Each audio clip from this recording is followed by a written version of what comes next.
From the Detroit Free Press, in the heart of the Motor City, it's Monday, May 11th. Here are today's top stories. Brought to you by JB's Smokehouse, located inside Bush's Fresh Food Market of Canton. JB's offers a range of authentic barbecue favorites, and with more than 30 Michigan craft beers on tap, trivia, and live music every Friday night, JB's is sure to become your new favorite barbecue spot. For the Detroit Free Press, I'm Kerry Jr. The Michigan Health Department reports over 400 new cases of COVID-19 and 25 new deaths.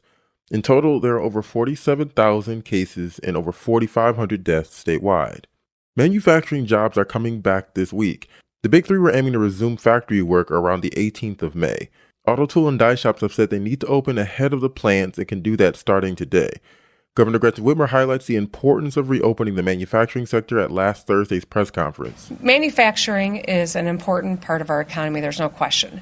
And as we've done the risk assessment, we feel comfortable that with these safety protocols, we can safely re-engage. Whitmer says the industry makes up 19% of Michigan's economy.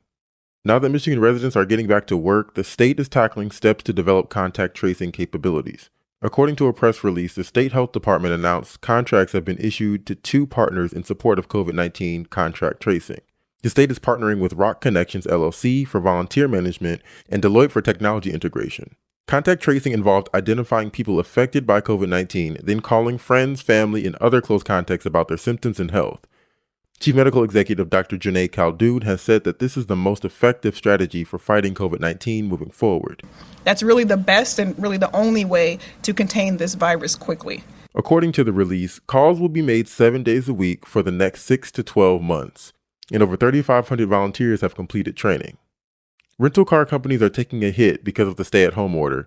Hertz has said in a U.S. Securities and Exchange Commission filing last week that the company won't be purchasing cars anytime soon, and automakers are feeling the effects. According to a spokesperson, General Motors has agreed to take cars back from rental companies due to fewer fleet sales. Rental fleet sales make up a significant portion of the profits for auto manufacturers. Fiat Chrysler and Ford have not released any statements on the subject. That's the latest. For more information on COVID-19 in Michigan, visit www.freep.com. I'm Kirkland Crawford with the Free Press Sports Department, and an overarching look at how soon we can expect sports to return. The short answer, as it has been for the last 2 months now, is no one knows for sure. Major League Baseball is reportedly going to present a plan to its players this week that would include starting a shortened season in July. The details of that plan aren't clear when it comes to fans, locations, and schedule. The same can be said for both the NBA and NHL. It's still not clear when those seasons will resume, or if both leagues will just go to the postseason, or if there will be games in those sports at all. One league that seems pretty confident is the NFL, which shared its 2020 schedule last week. And while some may see that as empty optimism, that optimism can't hurt anybody right now. Another big question hovers over college football. It's an institution in this country and a huge moneymaker for the NCAA. But if students aren't allowed on campuses by fall, how can we have games?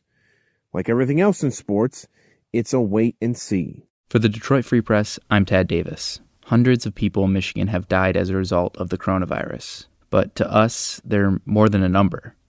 The Detroit Free Press is telling the stories of loved ones lost due to the coronavirus. If you have a family member who has died and you would like to share their story, we'd like to hear from you. To share your story, you can leave us a voicemail at 313-444-2760 or fill out the form at our website.